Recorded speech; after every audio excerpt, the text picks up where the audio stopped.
যে আমি যোৰহাট, শিৱসাগৰ, তিনিচুকীয়াত ধুবুৰী বনাম আৰু আমি ধুবুৰীক শিৱসাগৰ বনাম। ধুবুৰীক শিৱসাগৰ বনালে মোৰ আপত্তি কৰিবলগীয়া একো নাই, কিন্তু ধুবুৰীক কোনোবাই শিৱসাগৰ বনাব পাৰিব নেকি?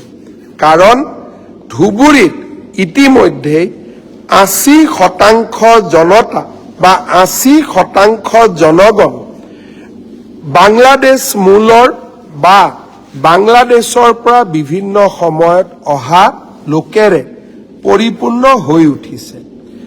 তাত এতিয়া অসমীয়া সংস্কৃতিও ম্লান হৈছে আৰু অসমীয়া সংস্কৃতিৰ গৌৰৱ গাথা ইতিমধ্যে ধুবুৰী জিলাত সামৰণি পৰিছে। আমি শিৱসাগৰ হ'ল অসমীয়া জাতিৰ প্ৰাণ স্পন্দন। শিৱসাগৰৰ পৰাই অৰুণোদয় আৰম্ভ হৈছিল। অসমীয়া ভাষাৰ নৱজাগৰণ শিৱসাগৰ জিলাৰ পৰাই আৰম্ভণি হৈছিল। স্বৰ্গদেউ চাওলুং চুকাফাই অবিভক্ত শিৱসাগৰ জিলাতেই নিজৰ ৰাজধানী পাতিছিলে। চৰাইদেউ মৈদামে আজি বিশ্ব ঐতিহ্যৰ স্বীকৃতি পাইছে। শিৱদৌলে ৰাজ্যৰ আধ্যাত্মিক শক্তিৰ এটা সাহসী প্ৰতীক হিচাপে শিৱসাগৰ থিয় হৈ আছে। আমি এই শিৱসাগৰখন ধুবুৰীলৈ কেনেকৈ লৈ যাম? ই সম্ভৱো নহয়, বাস্তৱো নহয়। কিন্তু আপত্তিকৰ কথাটো হ'ল যে আমি শিৱসাগৰক ধুবুৰী বনাম। তাৰ মানে আমাক কি বুজোৱা হৈছিলে? যে শিৱসাগৰৰ দৰে ধুবুৰীতো বাংলাদেশ মূলৰ মানুহ আহিব আৰু আজি ধুবুৰীৰ যি অৱস্থা, সেই অৱস্থা শিৱসাগৰৰ হ'ব। সেই ল'ৰাজনে আজি কৈ আছে যে এতিয়া আমি শৈক্ষিক জেহাদ কৰিম। শিৱসাগৰৰ ডিচি, যোৰহাটৰ ডিচি, গুৱাহাটীৰ ডিচি বাংলাদেশ মূলৰ হ'ব।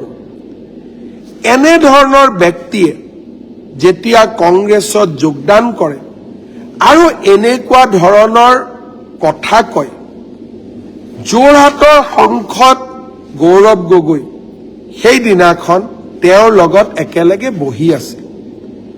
তেওঁ যেতিয়া এই আপত্তিকৰ কথাবোৰ ক'ব আৰম্ভ কৰিছিল, গৌৰৱ গগৈ ডাঙৰীয়াই থিয় হৈ ল'ৰাজনক ক'ব লাগিছিলে যে কংগ্ৰেছৰ মঞ্চত এনেকুৱা কথা ক'ব নাপায় বা এনেকুৱা কথা ক'ব নোৱাৰি, আপুনি এনেকুৱা কথা নক'ব। আৰু তাৰ পিছতো যদি তেওঁ তেনেকুৱা কথা কৈ থাকিলেহেঁতেন, তেওঁক দলৰ পৰা বহিষ্কাৰ কৰাৰ প্ৰয়োজনীয়তা আছে। ল'ৰাজনক বহিষ্কাৰ নকৰিলে, ল'ৰাজনে ৰিজাইন দিলে আৰু ল'ৰাজন এতিয়া মাইনৰিটি মানুহৰ মাজত এক প্ৰকাৰ হিৰো হৈ পৰিলে।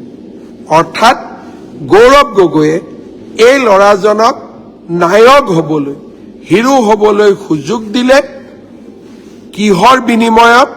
শিৱসাগৰৰ অস্মিতা বা শিৱসাগৰৰ যি সংস্কাৰ, অহংকাৰ, আমাৰ গৌৰৱ, আমাৰ অহংকাৰ, আমাৰ স্বাভিমানৰ বিনিময়ত এজন ল'ৰাক তেওঁ মাইনৰিটি সমাজত নায়ক হ'বলৈ আগবঢ়াই লৈ গ'ল।